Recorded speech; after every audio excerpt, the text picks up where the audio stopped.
दोस्तों इस वीडियो को देखने के बाद आप किसी को भी अपनी बॉडी लैंग्वेज और कन्वर्सेशनल स्किल से सिर्फ 90 सेकंड्स में इम्प्रेस करके अपनी तरफ अट्रैक्ट कर पाओगे।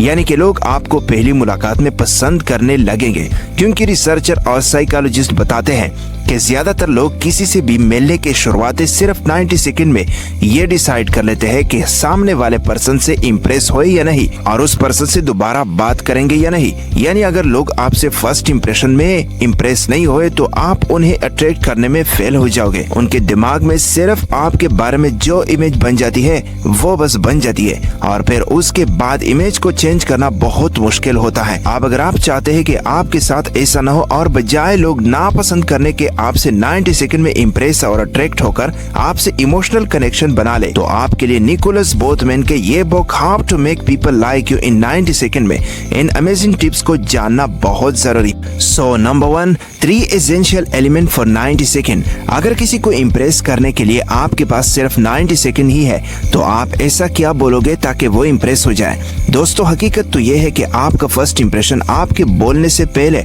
एस्टेब्लिश हो जाता है। अतर कहते हैं कि जब भी आप किसी से मिलते हो तो आपकी बॉडी, आपके आईज और आपके फेशियल एक्सप्रेशन आपके बारे में बहुत कुछ बता देते हैं। अगर बॉडी से स्टार्ट करें तो जब भी आप किसी से बात कर रहे हो और आपके पूरे बॉडी सामने वाले बंदे से इन कर रहे होते हैं, जहां आपकी पैर इधर उधर नहीं है बल्कि आपकी पूरी बॉडी सामने वाले पर्सन को फेस कर रही है और वो आपको अच्छे से देख पा रही है, तो ये आपके सिंसियरिटी को शो करता है, जो ये दिखाता है कि आप उनसे कनेक्शन करना चाहते हो। आपके उन पर पूरा फोकस है और आप उनके बात सुनने में रियली इंटरेस्टेड हो। किसी से भी बात करके टाइम आप सीधा उनके आंखों में देखो। अतर कहते हैं कि दो लोगों में ट्रस्ट बिल्ड करने का एक ही प्रिंसिपल है, वो है डायरेक्ट आई कांटेक्ट।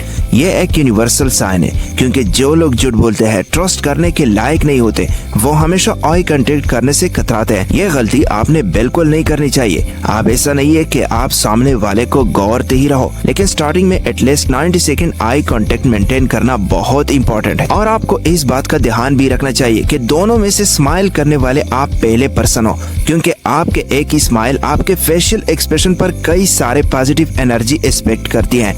और जब आप स्माइल करते हो तो आपको देखकर सामने वाला नेचुरली स्माइल करने लगता है, जो कि कन्वर्सेशन को अच्छा बनाने और आगे बढ़ाने के बेहतरीन इन्वायरमेंट क्रिएट कर देता है। Number 2, Here comes the word। अगर सब कुछ ठीक रहा और इन 3 एसेंशियल एलिमेंट के यूज से किसी को देखने से ही एक वार्म और वेलकमिंग मोड सेट करने के बाद आप टाइम है कन्वर्सेशन की शुरुआत करो। यहाँ अतर कहते हैं कि आपको एक्स्ट्रा ऑर्डिनरी और बहुत कुछ करने की जरूरत नहीं है। अपने ट्रस्ट को बिल्ड करने के लिए पहली बार आपने पहले जोक नहीं सुनाना या फिर किसी इंटरव्यू में अपने स्किल शो नहीं करनी। आपको बस सिंपली अपने चेहरे पर स्माइल रखते हुए सामने वाले को एक हाई या हेलो से सामने वाले को ग्रेट करना है। बस यही पॉजिटिव है। और उन्हीं अपना नाम बताओ और कुछ भी और बोलने से पहले उन्हीं अपना नाम बताने को इनकरेज करो। आप इन सब करने के बाद आप उनका नाम रिपीट करो, क्योंकि साइकोलॉजिस्ट के मुताबिक लोगों को अपना नाम सुनना इस दुनिया के सबसे प्लेजेंट यानी सॉक साउंड लगता है। और जब आप कन्वर्सेशन के स्टार्टिंग में उनका नाम लेते हो तो वो बहुत इम्प्रेस हो जाते हैं। मगर हाँ,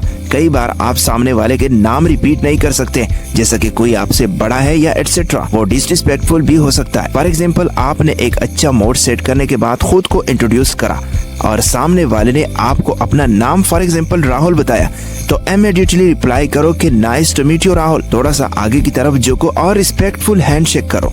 नंबर 3, योर एटीट्यूड स्पीक्स। किसी से भी अच्छे बॉन्डिंग बिल्ड करने के लिए आपका सही एटीट्यूड में बिहेव करना आपके लिए बहुत इंपॉर्टेंट है। अतर कहते हैं कि हमारे पास 2 तरह के एटीट्यूड होते हैं। Number 1, useful attitude and useless attitude. Useful attitude का मतलब यह है कि आप इस बात पर फोकस करो कि आपको इस कन्वर्सेशन से क्या चाहिए। वही यूजलेस एटीट्यूड का मतलब यह है कि आप इस बात पर ज्यादा फोकस दो कि आपको क्या नहीं चाहिए।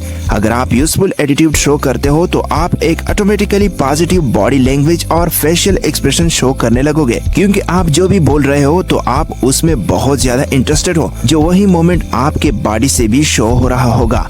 वही आप एक यूजलेस एटीट्यूड से एक नेगेटिव इन्वायरमेंट सेट करने लगोगे, जहां आप सिर्फ उसी के बारे में बात कर रहे होंगे जो आपको नहीं चाहिए।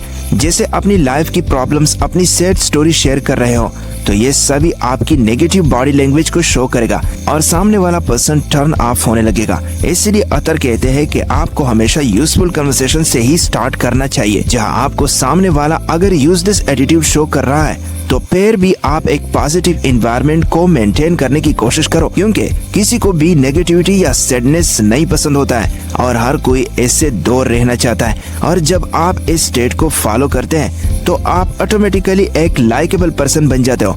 इनफैक्ट ये भी देखा गया है कि जो लड़के लड़कियों से उन चीजों के बारे में बात करते हैं जो कि वो एक्चुअल में पैशनेट है, वो सामने वाले को अपने इंटरेस्ट में फैक्ट नहीं करते हैं, ऐसे लड़के लड़कियों को ज्यादा अट्रैक्टिव लगते हैं।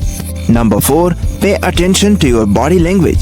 According to UC Farmer psychology professor Albert Mehrabian कहते हैं, creativity depends on the congruity of 3 communicative aspects: the vocal, the verbal and the visual. जिसका सिंपल मीनिंग होता है आप जो कह रहे हो उसे कैसे बोल रहे हो, और बात करते वक्त आपकी बॉडी जिन सिग्नल को भेज रही है वो सभी एक दूसरे से अलाइन होनी चाहिए। अगर ऐसा नहीं है तो सामने वाले को आप एक डिसऑनेस्ट पर्सन लगोगे जो कह कुछ रहा है बट उसकी बॉडी, उसकी टोन और बॉडी लैंग्वेज कुछ और ही बता रही है। बॉडी लैंग्वेज को हम 2 कैटेगरीज में डिवाइड कर सकते हैं। First, open body language, second, closed body language.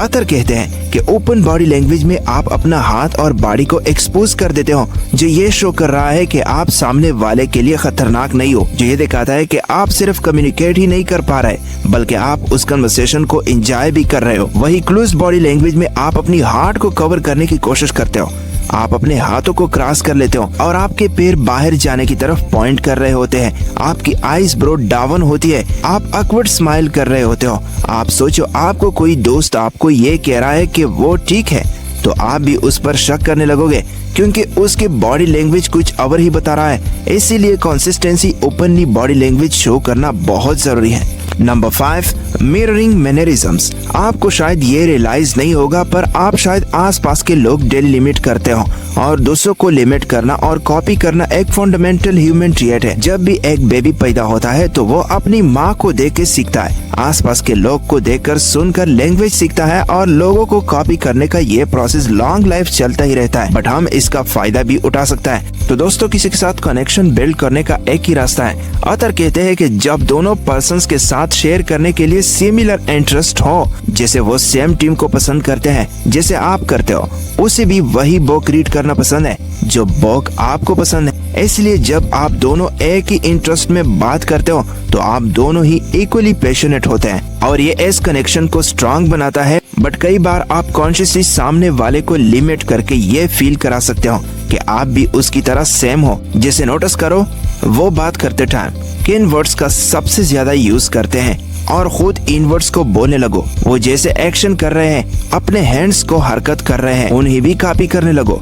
इससे सामने वाला जल्दी अट्रैक्ट होगा क्योंकि आप उसके साथ सेम नेचर शो कर रहे हो, इसलिए वो आपके साथ कंफर्टेबल फील करेगा क्योंकि आप रिलेटेबिलिटी रोल का इस्तेमाल कर रहे हो। क्योंकि हम सभी को ही हमारे तरह लोग पसंद होते हैं, न कि वो जिनसे हम रिलेट ही न कर पाए।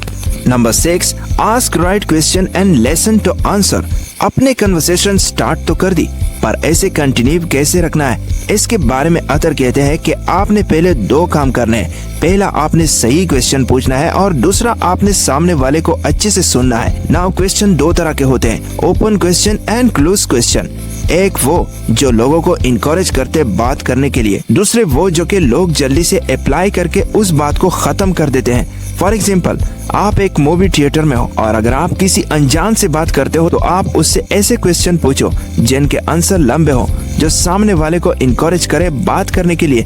जैसा कि आप इस मूवी के लिए कितना एक्साइटेड हो, आपकी इस एक्टर की फेवरेट मूवी कौन सी है। अतर कहते हैं कि आपने who, when, what, where, how and why का यूज करके सामने वाले से उसका ओपिनियन या कोई एक्सप्लेनेशन मांगना चाहिए। जैसा कि वो कन्वर्सेशन चलती रहती है, वही अगर आप टू क्वेश्चन का यूज करते हो और कुछ ऐसे सवाल पूछते हो, आपको मूवी पसंद है क्या, जिन क्वेश्चन का जनरली आंसर यस या नो के फॉर्म में ही आता है, तो ये कन्वर्सेशन को आगे नहीं बढ़ाती। क्वेश्चन पूछने के साथ साथ आपको सामने वाले के अच्छे से सुनना भी चाहिए।